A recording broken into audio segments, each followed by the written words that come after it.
I would look up and the airplane would fly over Jamaica. And you knew it was Every going day. to America. I knew it was going to America because at the time I didn't know how close America was, but I knew it was pretty close. Realistically, it only takes about an hour and a half plane ride from Florida to Jamaica, and every day I would see the planes go over and I'd hear them. You know what I mean? And I would just think like, man, like someday I'm gonna be in one of those planes heading to America.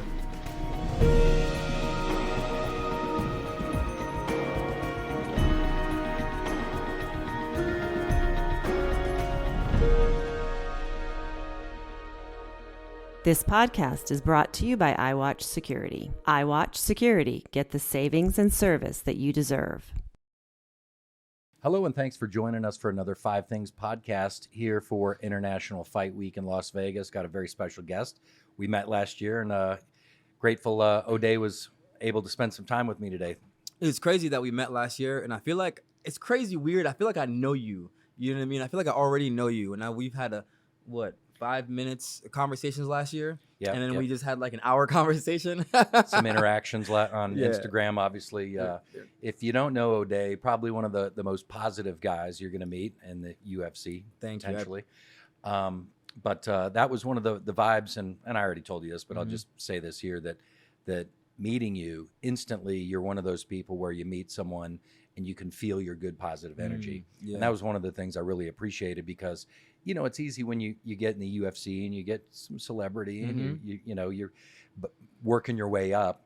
You know, some people can get a chip on their shoulder, maybe think they're big for their britches or, you know, a little bigger for their britches or something. But you've always come across as very genuine, very authentic, and I appreciate that. Oh, thank you. I think a lot of that goes to me being humbled in more ways than being humbled not just growing up, but being humbled in the octagon, being humbled, you know, in life. I think there's two ways to look at things. You know, when certain things happen to you in life, you can either take the route of two things you can do. You can take the route of it didn't happen, or you can take the victim route, or you can say, well, you know what, I want to be better. And I'm still working on being better, and that's never gonna stop. I think every single day I'm trying to be better every single day. You know what I mean? It's a struggle to be a human. Right. Well, I think we're all we should be chasing perfection, knowing we're not going to get there. Yeah. But if we're growing and we're changing, I think that's where we get a lot of the meaning in life. No, most definitely. Is overcoming obstacles and setting new goals and always striving. So Scripture helps with that too, you know, because it gives me a blueprint. That's why I'm so connected to God, because I feel like if I'm not connected to God, I'm gone. Like I am lost somewhere in Vegas, in one of the strips, somewhere in the casino under the bridge. I am gone. So coming into that, faith plays a big part in your life. 100%. Growing up, you mind sharing just a little bit of your background? Obviously, growing up in Jamaica early on. Yeah. If you know anything about Jamaica, our culture is very, very spiritual. You know, you will not find a Jamaican in Jamaica that doesn't believe in God. We've always been very spiritual. I actually didn't really go to church that much in Jamaica, so it's interesting. As a child, I always had this presence weighing over me, you know, guiding me. It's like I said this before: when you go to the casino and you roll a 7, chances of you rolling another 7 3 more times is likely impossible. You know what I'm saying? Unless the dices are loaded, then you're gonna roll 7s the whole night. Right. But that's how I feel like my relationship with God is. When I put things on Him, it's like I'm like, you know, it's like another 7, God, or like really another 7. Like He gives me all 7s all the time, you know. And it may not be in the way that I want it to be, because I had so many times where I'm like, but God, why? And then I'm like, oh, okay, that's why. All right, because I'm only looking right here instead of, you know, seeing the future, what should lay out. Sure. So we've got a limited perspective right now. Exactly. So, you know, it's like when The Rock, Dwayne Johnson, got cut from the USFL, I think it was, you know, and he had $5 in his pocket. Like he was probably feeling pretty low, but that setback was his setup for something different and better. Exactly. And I think for me, coming to America was that highlight. You know what I mean? When I came to America, I remember I tell this story all the time, and you might have heard it, but I remember getting from the airport and walking to my apartment, and then right when I got to the apartment, the first thing I did was I took all my clothes off, went into the bathtub, and turned the hot water on, and I just played in that water for hours, probably 2 hours. My skin was my skin was so pruny. You know what I mean? Because hot water was such a it wasn't hot water now in Jamaica is more prominent. But when I was a kid, I've never felt we didn't have hot water and running through the pipes. It was all room temperature water, and for me that was cold, And so when I got to America, I was like, wow. And not just that, I always took showers when I grew up with my grandma. She had an outhouse, so we had to go outside to take a shower. So a lot of times, a lot of my showers were outside, and so I had a bathtub and hot water, and I was like, wow. I realized how much people take for granted, and I was like, I'm never gonna take anything for granted from this moment on. And I think I've done a pretty good job of not taking things for granted. Obviously, subconsciously, I take a lot of things for granted that I'm not aware of, but I try my best to just be humbled. Obviously, with fighting, you got to have a little bit of an ego. You know what I'm saying? Yeah, it's just the right amount. It's there's balance. You can't be too humble, but you can't have too big of a head. It's interesting, and I'd love to hear you. I think I kind of heard your thoughts on this, but like I grew up in America, I don't know anything different. Yeah. But I have a deep appreciation for it, even though I grew up kind of poor, single mom kind of a thing. And it really aggravates me when people hate on the USA and they hate on, not that the country's doesn't have it. Of course, it's had its flaws in history and things like that. But half of the world's immigration's coming here. It can't be that bad. Yeah. And you were talking about when you were in growing up, you gave me a really good visual when you were talking about that, and you were saying you would see the planes flying to America. Yeah, I would, because I didn't have any siblings or anything. It was just I was living with my grandma. You know what I mean? And the last 2 years or year and a half of living in Jamaica, I got really blessed to live on the beach. I ended up living with my grandma. I went from living with my aunts to living with my grandma. She had a house on the beach. So I got really blessed that last year and a half, with being able to. But I remember just walking alongside the shorelines almost every day by myself. The sand was hot, and I was just like, whatever. I would look up, and the airplane would fly over Jamaica. And you knew it was every going day. to America. I knew it was going to America because at the time I didn't know how close America was, but I knew it was pretty close. Realistically, it only takes about an hour and a half plane ride from Florida to Jamaica. And every day I would see the planes go over and I'd hear them, you know what I mean? And I would just think like, man, like someday I'm going to be in one of those planes heading to America to achieve something, not just achieve something, but have opportunities and be appreciated. You know what I'm saying? Because I feel like my mom was really the only person that ever appreciated me. I didn't really feel appreciated at all as a kid, and that's what that chip on my shoulder came from. I was always like, I'm gonna prove that I'm deserving. I'm to be deserved of other people's love and affection. You know what I'm saying? And I always knew, like, if I work my butt off, that no one can deny me. Right.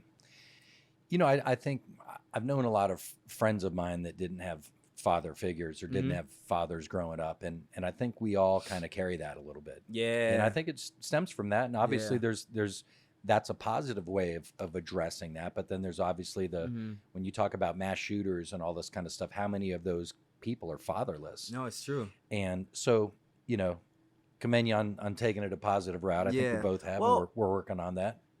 I think in a lot of ways I'm grateful to not have my father around at all than to have my father around and leave. Be a negative. Or be a negative. Yeah. Because then it would be that, that void that my father wasn't around and he left, my father was around and then he left. Right. Whereas now it's like, I don't have that. You know what I'm saying? My father was never really around. It's just a void. Yeah. You know what I mean? He was never really around. So it's like, you know, I hate, like, if anything happens, I'll call my dad and we'll talk every once in a while, but there's no emotional connection, you know, and I'm grateful for that because I would way rather there not be emotional connection with my dad than have there to be an emotional connection and him leaving. Sure. Because I think it's damaging. Yeah, and I'm a very sensitive person, you know what I mean? And men don't admit that, but I'm a very sensitive person to emotions. I feel other people's emotions, you know. I'm very sensitive to things. And I think that probably would have crushed me, to be honest with you. Or it wouldn't have, you know what I mean? Or it would have made me stronger. I think, who knows? Only God knows, because everything that has happened to me so far has made me stronger. Right. Well, I think a lot of circumstances, we all have a choice what we do with it. So you end up in the United States and you end up going into wrestling. Yeah. What was the thinking behind that? Well, so when I end up in the United States, so I immigrated to New York. That's where like everybody from Jamaica immigrates to New York or Florida. Right before 9/11 happened. So I immigrated here in July.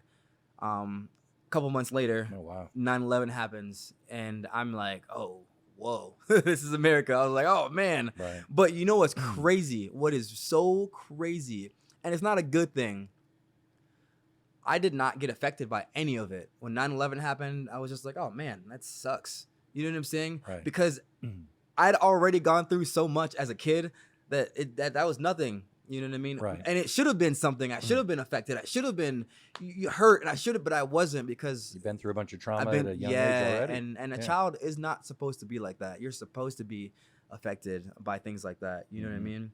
But well, it's amazing how much of a, and we'll get into your teaching background as well, but it's amazing how much of our who we are is developed by 8 years old or something like that. It's really crazy when you think about it. That. It is incredible. And it's really weird, man. When I was a kid, I always had this weird sense of interaction where I was aware to a level that I shouldn't have been. You know what I mean? Like, I shouldn't have been. Now I see 8-year-olds and they're just like very kiddish and like they have no idea what's going on. You know what I mean? Whereas me, I would pretend to not have an idea of what was going on, but really I always knew. You know what I mean? And I was almost forced to grow up at a young age.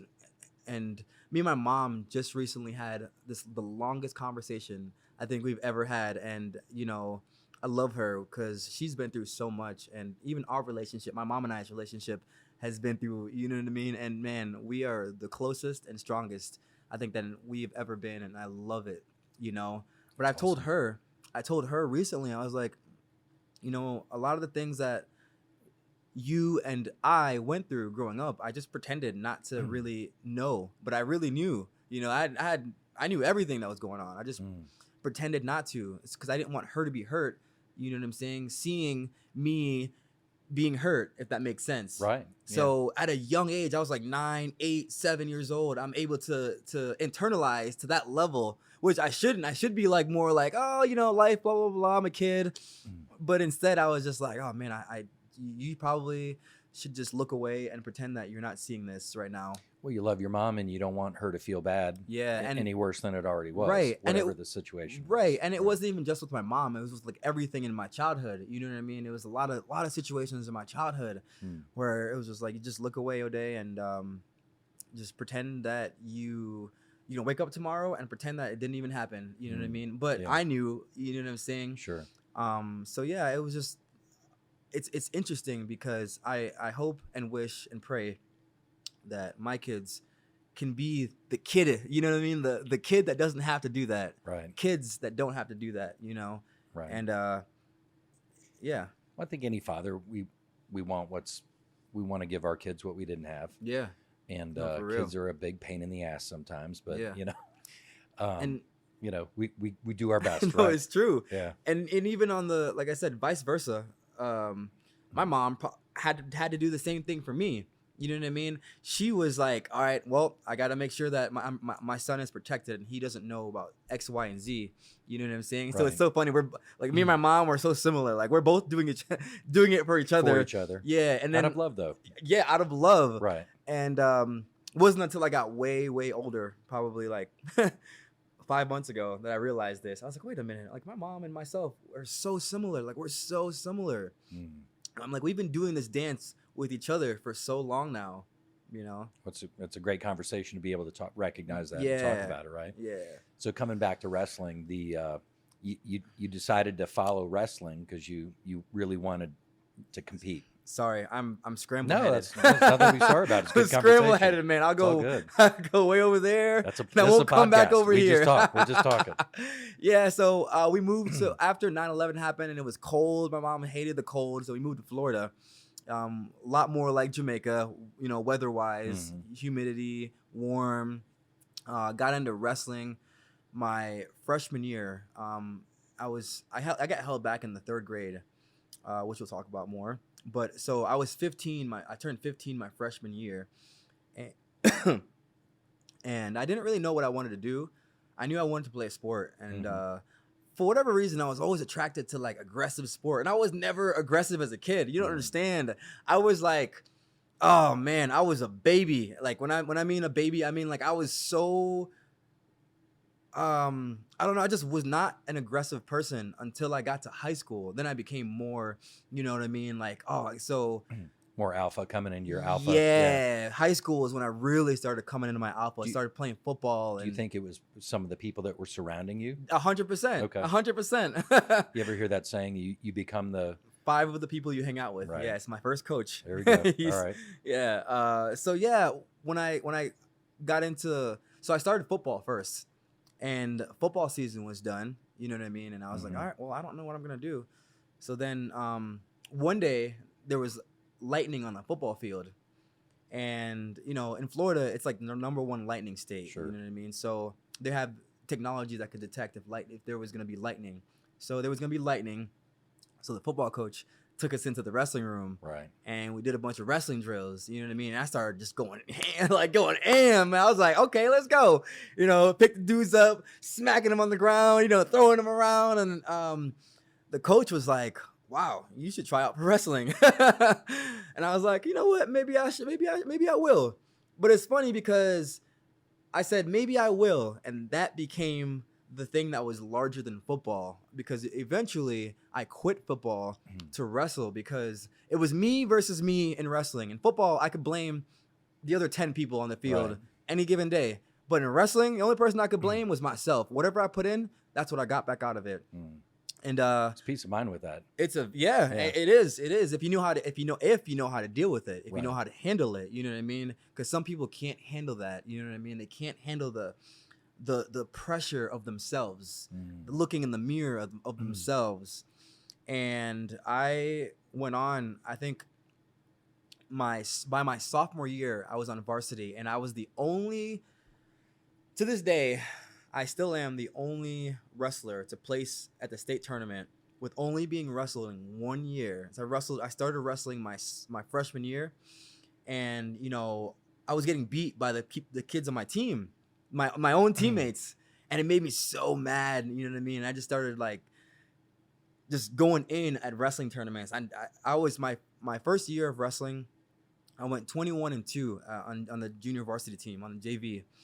And that summer, I spent the entire summer while my friends was out partying and stuff like that. I was still out partying, but I spent that entire summer. Yeah, I spent that entire summer wrestling in the wrestling room, doing off season. You know, just like trying to get better, trying to beat my teammates. You know what I mean? And not even the people who I was supposed to compete with. Right. Because the people who I'm competing with wasn't beating me. You know, it was my teammates that were beating me. Well, they're making you better too. Yes, because they were on varsity. You know what I mean? I was competing against junior varsity wrestlers. And so by the next year, my sophomore year, I had grown so much just from that summertime of putting in that time. And yeah, man, I just started beating my teammates who were beating me the year before. And they were just like, oh, man, this guy right here, okay, he's going to be something special. And that next year, I placed 6th at the state tournament with only been wrestling 1 year. Then the year after that, I placed 5th, and then at 4th my senior year. So, you know, it's interesting, just being a guy who loves UFC, I wouldn't have thought you were coming from a wrestling background, because you're such a a dynamic striker. Exactly. Because I hated wrestling when I got done wrestling. I hated it. Okay. So you're such a good striker. It's like I wouldn't even thought that, but yeah. Oh, go ahead. I'm sorry. I was just gonna say, but it's obviously great having that base in the UFC. What a great skill to have. It is, but it's not if you don't use it. So I'm now finally going back to my roots. You know what I mean? Working with Aljamain Sterling a lot, and Alex Perez. You couldn't have a better guy to be working with. Yeah, and so this, you know what I mean? I'm going back to my roots because I need to be able to mix it up more. You know, it's not kickboxing, it's fighting, it's MMA, it's mixed martial arts. So now such a grueling sport. Yeah. I mean, just you got to be good at everything. You have to be. You have to be at least pretty good at everything. Yeah, right. You can't just be one dimensional. You know, you can't be a one trick pony out there. Right. So yeah, when I started wrestling in college, you know, the end of wrestling left a bad taste in my mouth. I sacrificed everything to go wrestle in college. You know what I mean? And I wasn't even getting a scholarship. I just went and paid out of my own pocket. And the program was dropped. I made it to nationals my first year ever wrestling in college. Not only did I make it to nationals, but I beat the number one ranked seed. I beat the number one seed at the national tournament. And then you can write this down. I self-sabotage because that's what we do when you come up with so much trauma. Eventually, you think when you're in a position to do well, like here I am. I went 2-0 the first day. Meaning if you go 2-0 the first day, you're done. Like you're done wrestling. You don't have to wrestle again tomorrow. All you gotta do is win one match. Win one match and you All-American. You know what I mean? And it was against a kid that I pinned at the conference tournament. But subconsciously I was like, nah, you know what, Ode? You're not good enough. You don't deserve this. You don't deserve this. You need to take a back seat. You know, I know you want to be an All-American, but you don't deserve it. You know what I mean? Subconsciously, obviously I wasn't thinking that at the time. Sure. Yeah. I wasn't even aware what was going on. I just knew I had been doing this my whole life. Even in high school, I've been doing this. Every time I get to a point where I can place first at the, I find a way to mess it up. It's interesting, and there's a great book on this, and it sounds like you've already looked into this. It's called The Big Leap, and it talks about I'll remember his name here in a second, but he's a guy that was a sports an athlete, mental coach. Yeah, I'm trying to life coach kind of thing. Well, it's I forget the term. Gay Fredericks, I think it is. Okay. Anyway, it's The Big Leap. It's a great book. But he talks about how, like Bill Clinton, he recognized that all the stuff that happened in the 90s with the Oval Office. Write that down. There are people that we have an internal self-image thermostat that we will lower our thermostat if things get too good. No, for sure. And we will bring ourselves down and not even realize we're doing it, but it's an internal self-image thing. And whether it's our finances, whether it's our relationships, or even I did that in my relationships. You know what I mean? Self-sabotaged. You know, I did that a lot. You know, because the reason I did it was because I felt like I didn't deserve her, or I didn't deserve wrestling, or I didn't deserve whatever it was. You know what I'm saying? Yeah, whatever it was, I didn't deserve it. And I understanding mentality now, I had to create a switch, right? So I didn't go into my fights being like, you know what I'm saying, on that level where I'm like, oh, I don't know what's gonna happen. So I had to create. You had to create your own fire. So every time, I wish I found that switch when I wrestled. You know, I would have probably been a state champ. Probably would have, been an All-American. Sure. If I had that. But now I have a place I can go in my head mentally on fight days and things like that. Right. So I didn't read that one, but I did read the 4 Agreements, which helped a lot. Yeah, that one helped a lot. That one helped me.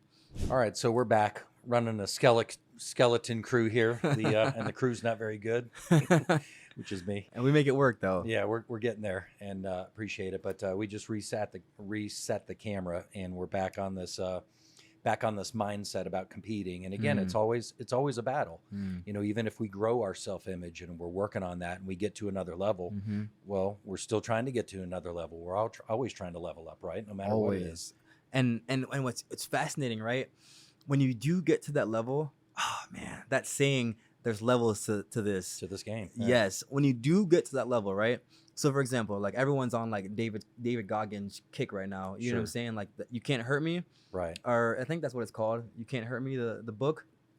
But when you do get to that level, then you realize, like, man, yeah, I'm this tough man, but I also need a little bit more awareness about who I am, so you can't have too much David Goggins, or you miss the internal, you know what I'm saying? You miss the sensitive, if that makes sense. No, I understand exactly what you're saying, and I think it's important.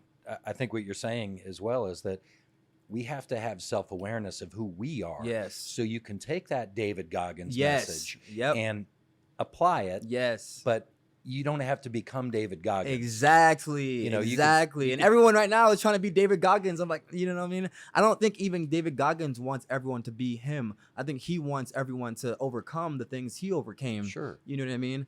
Yeah, take the good, learn from it. Yeah. But then you could take a strong man like a John Maxwell, yep. who's a great leader, yep.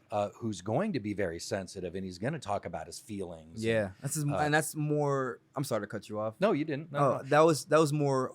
I'll say that's more me. You know what I'm saying? Yeah. I'm like I said before. I'm a little bit more. I talk about things that is personal to me. Mm-hmm. You know what I mean? Meanwhile, a lot of people don't. But if you don't talk about it, it comes out in some way, shape, or form. It's gonna come out, and maybe not in the way you would like something. Exactly. To come out. You just lash out, or yeah. You act out, and it's because you're holding back a bunch of stuff. 100%, and that's why a lot of alcoholics, they call them raging alcoholics. They get mad. You know what I mean? They angry, but because there's so much internal stuff that comes out, bubbles up, and I try not to have that happen. You know what I mean? Because I've already, at this point in my life, I've hurt so many people. You know what I mean? I know it's not funny. I shouldn't laugh about it, but I've hurt so many people in my life to where I'm like, okay, you know what? I have a decent grip now about not letting things bubble up and, you know what I mean, like go off the rails. Because back when I was younger, which was like yesterday ago, I was that dude, man. You looked at me wrong. Like I said, when I got to high school, I became a little bit more aggressive. You know what I mean? And I never started anything, but if I felt like that you like didn't like me or something like that, then I feel challenged. Then I felt challenged. Mm-hmm. But you can't. That's the chip. Yes, that's the chip. I always felt, but you can't have that like challenged mindset your entire life, or you're gonna go down a dark hole. So. Can I share a story real quick? Yeah.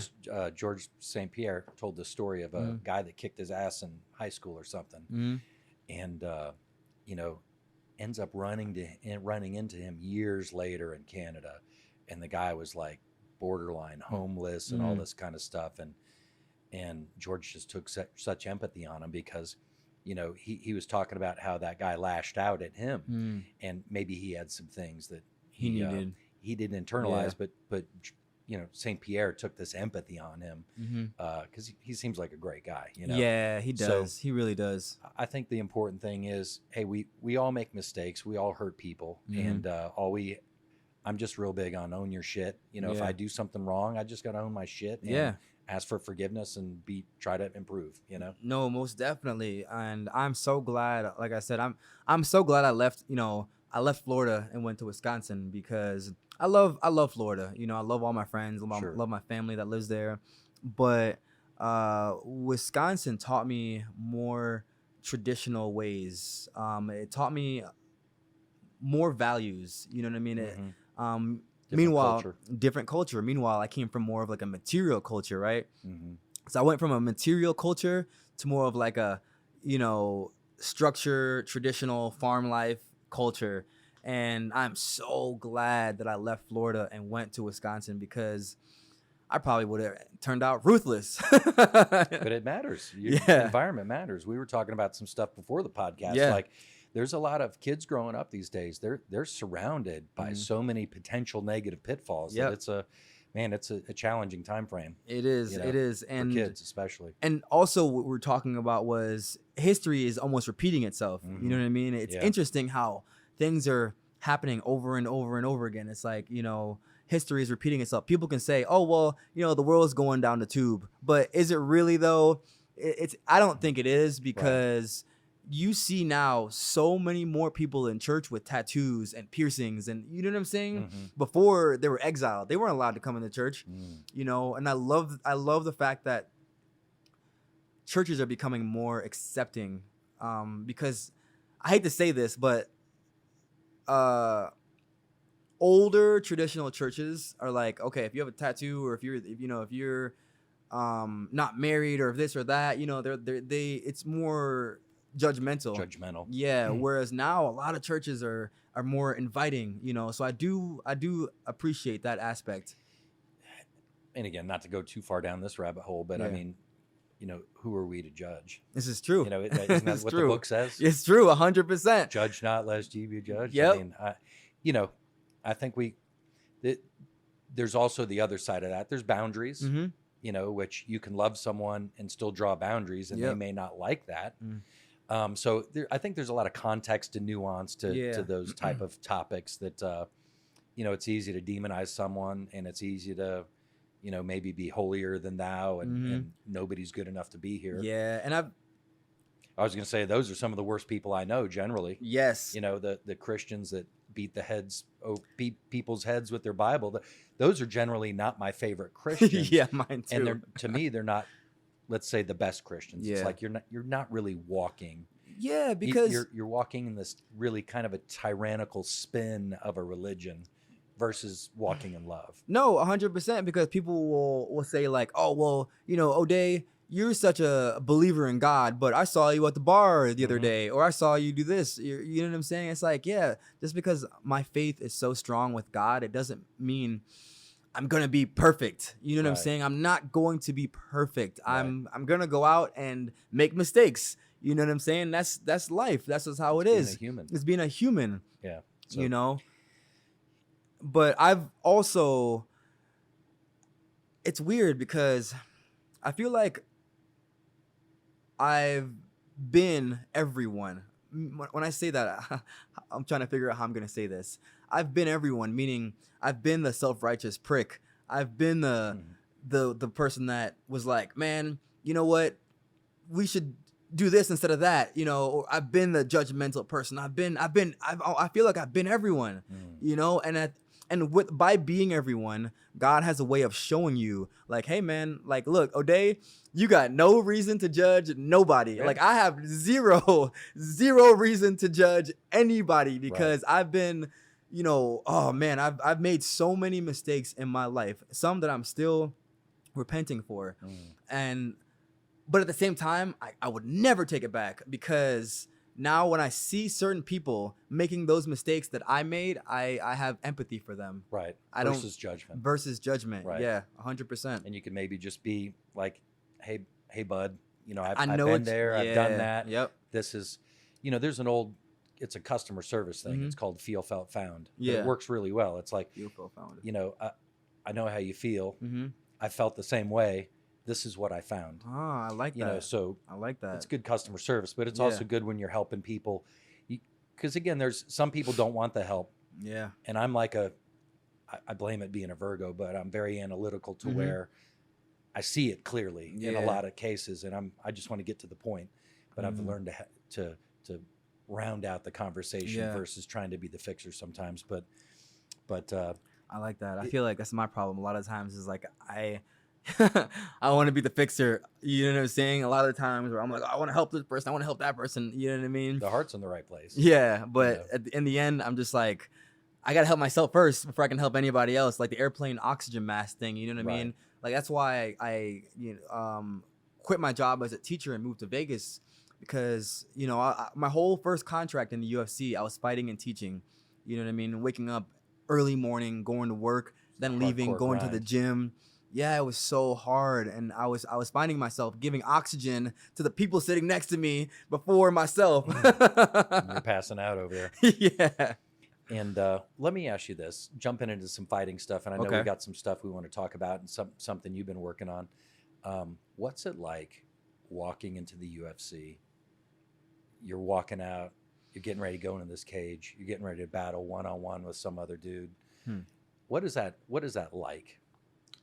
So it's a challenging question because there's layers to the question, right? Mm-hmm. My answers have layers, meaning, remember what I said? I feel like I've been everyone. Mm-hmm. It's the same concept. I feel like I've walked out as everyone. You know what I mean? Yeah. Okay. I've walked out distracted. My first UFC fight, fighting Brian Kelleher, like, oh man, look at the lights, look at this. Oh man, sure. You know what I'm saying? Overwhelming a little overwhelming. Yeah. I've walked out focused and tuned, ready to go with God, and that's when I'm the most deadliest. I've walked out, excited, happy. I've walked out with a lot on my plate, like being like, man, if I don't win this fight, I'm out of the UFC. Nervous, Fighting scared a little bit. Yeah. So it's hard to answer because it depends on where you are in life. You know what I'm saying? And only you can create where you are in life. Only I can create my walkout moment. Right. You know what I'm saying?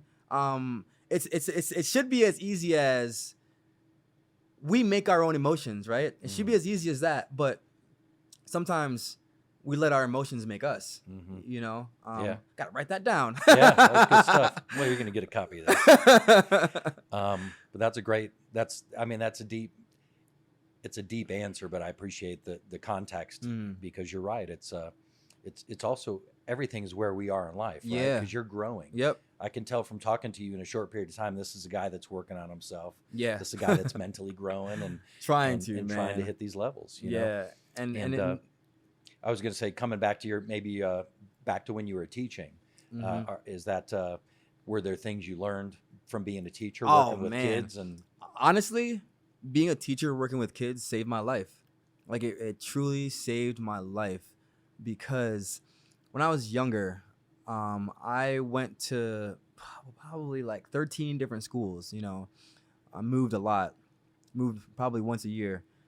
Just because my mom was trying to work, you know what I mean? She was a grinder. Sure. She was a hustler. She had to provide, and it meant whatever the case may be. If we had to move to provide, and that's what it's got to be. And I understood that. But it made me struggle in school when it came to learning certain things like math. You know what I mean? Like, oh man, math, you need consistency with math. That's how you become good at math. You need a lot of consistency, right? And funny enough, I ended up being an assistant teacher, and guess what? I ended up teaching math, basic math, and then that was my worst subject. Terrible at math. It gave me so much anxiety. And when I was a teacher, first day of class, I could tell the kids who have anxiety, and I would just go over to them. I'd put my hand on their shoulders, and I would tell them, I'd be like, hey, look, I'm going to take it as slow as you want. Don't worry, we got this. I got this. Because I wasn't their math teacher. I was just an assistant. I was their small groups. So I could take the time to go slow. Right. I could break it down in steps and in details for them. I could dive in and you know what I'm saying, where others couldn't with me. And that was my problem with math, is that it was just going so fast and I was moving so much and I couldn't learn anything. And I owed it to these kids to not do that, to take my time. And if we spend a week trying to figure something out, that's how long we spend until you figure it out. You know what I mean? Mm-hmm. And I wasn't this great math teacher. I was not, like, I'm not that good at math. I'm okay at math. But my math class every year got the highest state test every single year. That's awesome. We competed with all the other 5th and 6th grade math classes. You know what I'm saying? We always competed. Which class got the highest test scores? And my class always won. That's awesome. But it wasn't because I was this great math teacher. I probably was below average at teaching math. But it was the mindset that I taught the kids. I taught them to be confident. I taught them to take their time. I taught them the intricacies behind math. You know what I'm saying? Mm-hmm. And that's what made them good. It wasn't the fact that I was teaching them math. I was teaching them how to learn. I was teaching them how to be focused. I was teaching them about life. I taught them, I was in a minority school, so I knew it was in the inner city of Milwaukee. So I knew a lot of the kids had rough home life. You know what I mean? A lot of kids weren't able to come to school, sit still, and focus. How am I supposed to expect these kids to come to school, sit still, and focus? I'm not, until I take them from -15 to 1. And that's the problem a lot of the times with the school system. We're trying to go from 1 to 10 when the kids aren't even at 1 yet. Right. Not even at 0. So you got to get them to 1 first. Then you can take them to 10. So I figured that out through martial arts, actually, and through all the things that I went through in school. You know what I'm saying? Because I was at a -15 all the way up until like high school. You know, I was in a -15, and so I was able to bring the kids to 1, and it really helped me be the best teacher I could, because I knew, to this day, I still have people my students message me in high school, like thanking me, like, Mr. O, they call me Mr. O, like, Mr. O, like, you have no idea how much you did for me, and like, I appreciate you so much. I have so many messages, and sometimes I'll go back, you know what I mean? So this was last night. Oh, since we're live, I'm gonna do this since we're live right now. This was last night. I met these kids last night at the casino. First of all, I was like, you guys are 15. What you doing at the casino? You know, I'm like, you're 15. And you know, I sat with these 15-year-olds. Keep in mind, I was with Brandon Royval, I was with Joaquin Buckley, Alex Perez, Alex Hernandez, and some really big names in the UFC. And I should be having the time of my life with them. And here I am in the corner with these two 15-year-olds. A couple young guys. Read that, and they just sent me this today. This was last night. You want me to read it out loud? Oh, yeah, go ahead. This Jack from the casino bar. Just wanted to say I really appreciate you taking time out of your night to make an impact. You gave great advice. It means a lot to be given advice to someone I look up to. I plan on posting videos of my progress in fighting. If you ever want to see my progress, you can find it on my page. That's awesome, man. Yeah, and his friend also sent me another message saying the similar thing. You know, my point of saying all that is they are the future. And the reason why I'm able to work with kids, and you talked about being a teacher, the reason why I'm able to be a decent teacher, because I don't like to gloat on myself and say like I'm the best or I'm good, is because it's important to use what you've learned and share it with this generation. You know, I knew every single kid like a bowl of rice. I knew every single rice grain in and out, you know. I knew everything. I knew their parents. I knew about their situations in life. I knew what they were going through. You know what I'm saying? Well, meanwhile, sounds like you're passionate. Yeah, I am. I can talk about it forever. Which is probably what's leading you into your upcoming project, right? Yeah. Mind sharing some of that? Yeah. So I developed a program called The Wolf. It's on odeosborne.com. It's my website, and I don't know why I haven't promoted it yet. I don't know if it's the right time. You guys can go on and, you know, check it out. It's like, it's a work in progress. I mean, we're but talking it's finished. You know what I mean? It's like $29. It's not that expensive. I made it affordable. I don't, you know, my goal isn't to make a living from this. My goal is to get it out there. You know, each one teach one. Denzel Washington, I heard that from him. Yeah. You know, so yeah, my program focuses on building self-efficacy. Thank you. I didn't butcher that word. Meaning teaching kids discipline, right? Teaching them how to sit still and learn before the learning happens. You know what I'm saying? It's their giving them basic needs, a safety net. What happens when you leave middle school and go to high school? What happens when you leave high school and go to college? You know, it's just a safety net. It's a mental safety net that I want to teach them. And less about math, reading, science, history, more about why do you need to be disciplined? What is discipline? Because most kids, if you ask them what discipline is, they say, well, if I do something wrong, I get punished. And I say, wrong. Right. That's not what discipline is. And I tell them this all the time. I don't want to punish you. I will not punish you. If you do something wrong, I will tell you how to not do it wrong the next time. And I tell them, you might do it wrong 3 more times, but you probably will get it right the 4th time. That's what discipline is. Discipline is like having that structure to knowing you don't want to do something, but knowing you have to do it in order to make, in order to be successful. You know what I'm saying? You know, I heard it described one time, and it always stuck with me. He said, kind of a mentor of mine for a period of time. He said, discipline is remembering what you want.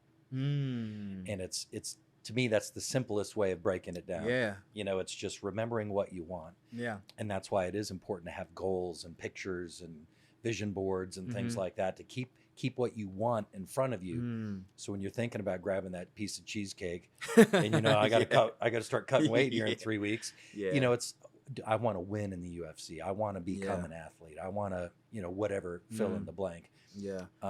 And it's always, and it's always a battle, right? Because I talk about discipline, but I lack discipline in so many areas as well. You know what I'm saying?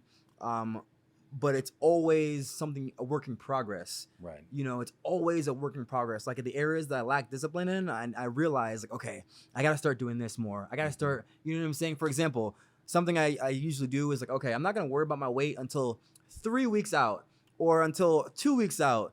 That's the wrong time to start worrying about your weight. I should start tuning in, you know what I'm saying? The 6-week mark, 6 weeks from my fight, I should start dialing in and really eating the things that I should be eating. But I make an excuse and say, 3 weeks is good enough because I find pleasure in eating. You know what I mean? Sure. So there is, I lack discipline in that way. But as long as you are working towards making it better, I think that's so important because you're probably the same way where you're hard on yourself in certain areas where you don't understand. Sure. That's how I am. I'm like, oh man, why did I do that? And instead of being like, oh, you know what? Next time I'm going to have the discipline to do that. Right. And that's key. So part of the program is just teaching life skills. And we talked about this a little bit before the podcast as well, that like I never went to college. I went in the military right away. And, so much of what I would attribute whatever level of success I've had, so much of what I've learned has been really self-taught through books. Even if you're listening to this and you're not around the most positive people, you can get online and listen to Anthony Robbins, David Goggins, listen to Ode's podcast, so, which if you want to give that a shout out. Oh yeah. Wagwan. There you go. That's my podcast, my YouTube channel. I'm like, just follow on YouTube and you'll see it on there. There you go. But, you can learn from people that have been down the path. There's an old saying, if you're going to walk through a minefield, follow somebody who's been through it. Yeah. There's no reason to blow off a leg if you can learn from somebody else. Yeah. So that's an exciting, what are the Wolf, what are some of the other things in there? The principles, obviously success principles and. Yeah. So I touch on a lot of things, the roots, right? Right. Meaning. Make sure we're not running you don't just see a plant. Here. Yeah. You don't just see everyone just, I'm sorry, let me say that again. Everyone just sees a plant, right? But a plant isn't a plant without the roots. Right. And that's where, everything starts. So I touch on things like that, like with the kids, like let's start at the root where things first began. You know what I'm saying? Because you can't address anything. Forrest Griffin told me this one time. He said, was it Forrest? I think it was Forrest. He said, you don't know what you don't know. You know what I'm saying? It's true. And same with like kids, they don't know what they don't know. So you have to like lead them to knowing about themselves, which is the root, knowing about yourself, knowing what you're bad at. And no one wants to know what they're bad at. You know what I'm saying? But you have to in order to become good at it. Well, it's also a superpower. Like being a business owner, I'm not great at administrative things. It's not my strength. I can talk to 10,000 people. I can make sales calls. I'll do all that kind of stuff. But recognizing that is important, and that's it. I'm not going to feel bad about it. I'm gonna tailor my life in a way that I get people in my life that are good at areas that I'm not, and we complement each other and we win together. I like that. They might not be strong in things that I'm strong in. Yeah. Kind of like we were talking about relationships early on, and that could be romantic. It could be manager trainer. Yeah, it's like which you were bragging about Dewey earlier. We got to give Dewey a shot. Yeah, man. Dewey Cooper. Shout out to Dewey Cooper, man. He's so passionate about what he does. You know what I'm saying? Yeah. Dewey is one of those guys that, man, he's so passionate about striking. You know what I mean? I love it because he's his energy every day. He's giving you the same energy every single day. That's awesome. He's never letting his personal life come into the gym. You know what I mean? He's just there every day giving you that he'll give me, and I'm a UFC fighter, he'll give me the same energy as he will give the amateur fighter. He'll give that amateur fighter the same energy like he will me. It's professional, right? Yes, and oh man, yeah. Dewey reminds me so much of my first coach. His name is Reese Shaner, and Reese was amazing. Like I left Florida with, when I say rough around the edges, man, I was rough, boy. I tell you, yeah, I was rough around the edges, like really rough. And when Kirill dropped the wrestling program after my first year, I went into MMA and found Reese. Mm-hmm. And Reese, he was so like Mr. Miyagi. I showed up late. I was doing 50 burpees, and then he would explain to me like, "Hey, I'm having you do burpees because I need to know like my time is valuable." And things like that. Yeah. He took me to church and he explained certain things to me. Reese wasn't just my coach. Reese was my father. He became my father, and he was the first man I ever loved. I write little short stories. Mm-hmm. I wrote a short story and I titled it "The First Man I Ever Loved," and it talks about that, seeking that from, because you don't know that you seek certain things until you have it, and you're like, oh, this is what I was missing. Yeah, like that's good. Yeah, this feels good. Yeah, mentorship. Yeah, someone to be a hard ass to me. Yeah, but I know they care. Yes, and he was like this scary individual. Reese was very intimidating. You know what I'm saying? But also a teddy bear. Reese was a teddy bear. He'd pick me up on the back of his bike. You know what I mean? He had a Harley. Yeah. He'd take me for bike rides. I was only like 18, 19. He's taking me for bike rides. He'd take me to the ice cream shop to get ice cream. I didn't have a job, and he was feeding me, clothing me, giving me love and attention, and telling me every day that you're going to be in the UFC. You are the best. You are the best, That's awesome. Before the Jamaican sensation, it was the oddity, because Reese always said, it's so odd how you pick up on things so fast, and you just go do it just like that. And Reese was just, oh man, he had a sense of humor like no other. So he was so humorous. He was just like, awesome. He was amazing, man. It's amazing. And before I fight, most coaches today, hey, stay focused, go out there and do what you do. Make sure you throw the first punch. Don't get backed up. You know what I'm saying? Sometimes right. Reese, hey, go out there and have fun, man. Go have some fun. Yeah. And it took the pressure off. It took the stress and you know what I'm saying? All of the like that ick from that ick that comes from life. Just all bunched up trying to remember everything. Yeah. Reese was like, "Hey man, go out there and have fun." And I was like, "Yeah." And I felt like I could conquer Goliath with Reese by my side. You know what I mean? Like Reese was that guy. And I really felt like I was like, man, no one could mess with me. Nobody could mess with me. I don't care who you were. Like Khabib said it. He's like, man, if King Kong could make 185, bring him. Or something like that. I'm paraphrasing. Yeah, I felt like, you know what I mean? I could take on anybody. Like it was, I've never had that amount of confidence that I had with Reese. He was, man, he was my favorite person in the world. And as an amateur fighter, I went undefeated. None of my fights were even close. I think I had a fight that was 13 seconds. No, I did have a fight that was 13 seconds. As a pro with Reese, none of my fights were close. I beat everybody in the first round. I got that call 4 a.m. that Reese, you know what I mean? Reese crashed and died in a motorcycle accident. Oh, and that was, it's like, man, me and God had to have a conversation that morning. Like, man, like, why? Yeah. I thought you wanted me to have this. I thought you wanted this for me. And but then later on, like today, not today, but like later on today, like present time, right. I understand now why God does what he, or not God, but why happen. Things happen. Yeah. And God will take the bad and turn it into good. Because I don't know that I would be in the UFC today if Reese if that didn't happen, because when everything was going on, his wife left him, and it crushed him, it ruined him, and he stopped showing up to training sessions, and you know what I mean. He was kind of finding himself, and sure. it ruined him, and then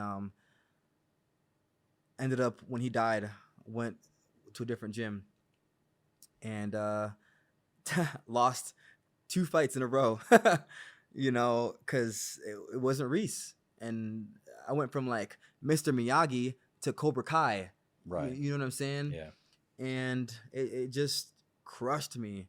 But then I used those 2 losses to fuel me, and then went on a 6-fight tear. Got on Contender Series, and then went to the UFC.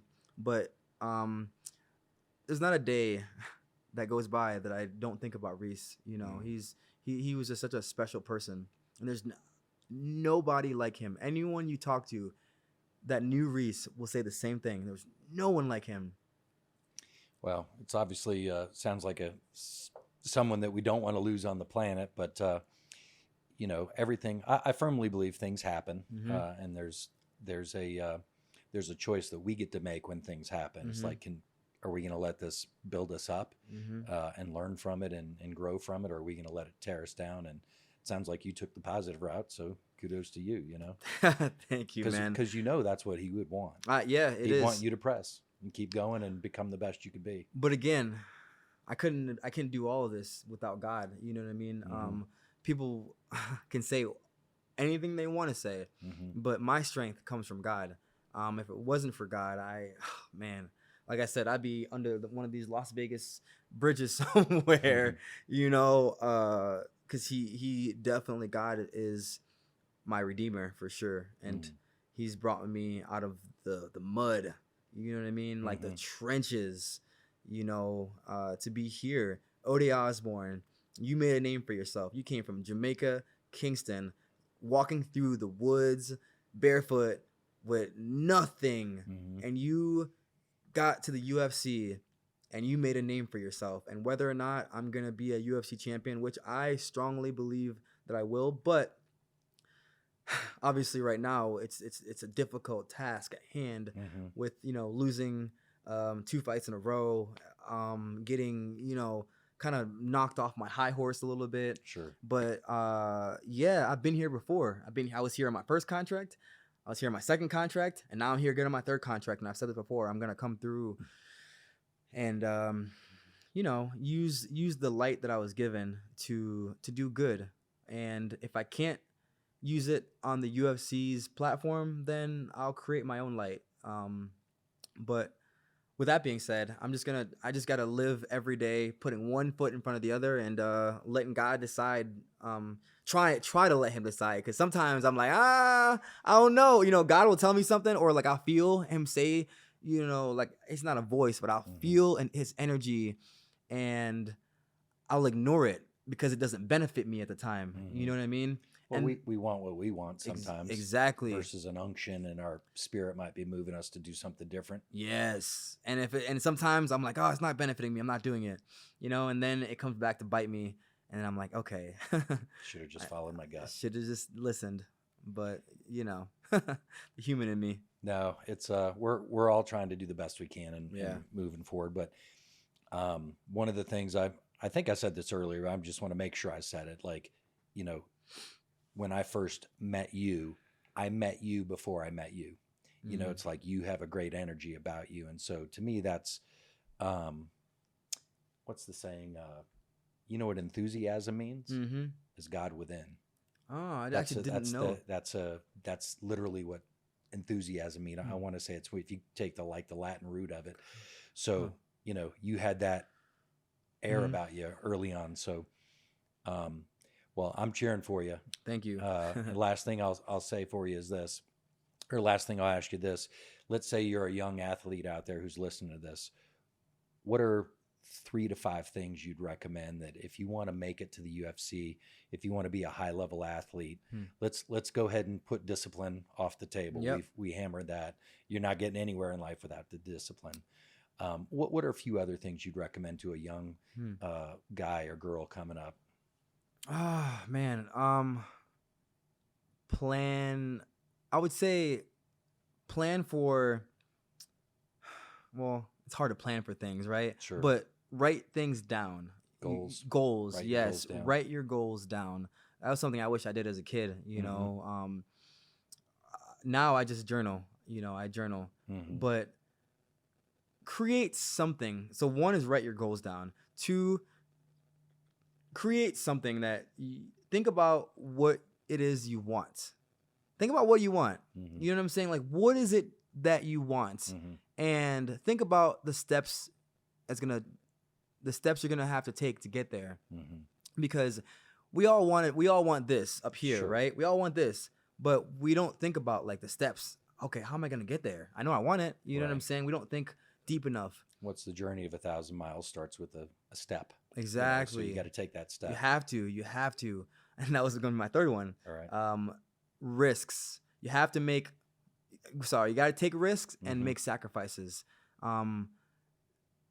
There's, like I said, two of the words that I don't really like to use is fair and deserve. I like to switch them out with earn and sacrifice, because what is earned comes from sacrifice. Right. So you have to. So the three is you're gonna have to make sacrifices, and they're gonna be hard. 4, hard times are going to come. You're not the only person in the world that's going through hard times, because we feel that a lot. Even myself, sometimes I'm like, man, I'm the only one that feels like this, but we're not. You know what I mean? We're not the only one that feels like this. It'll go away. Just sit in it for a little while, and the hardness will go away. And once you get done with the hardness, you will become better. It will strengthen you.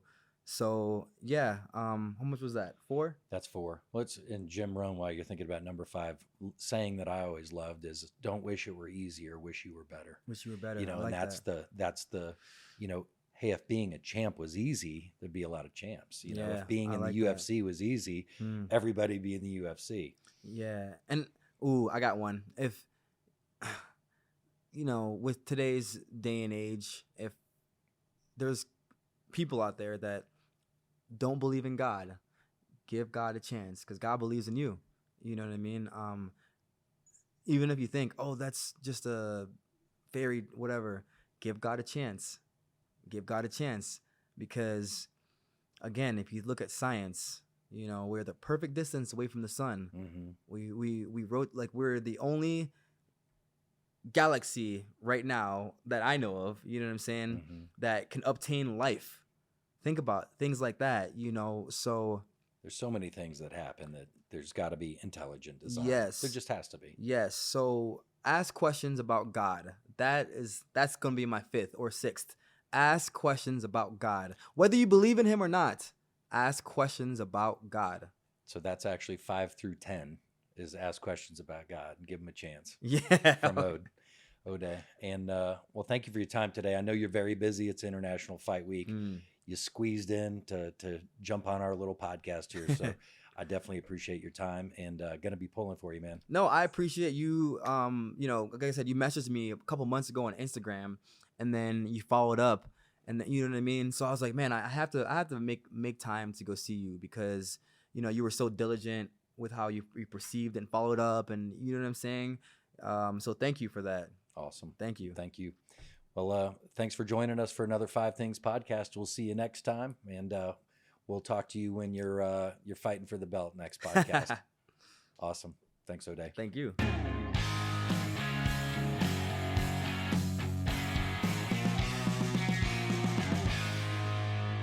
Hello, this is Brian Smith, and thank you for watching. Please subscribe for more valuable content.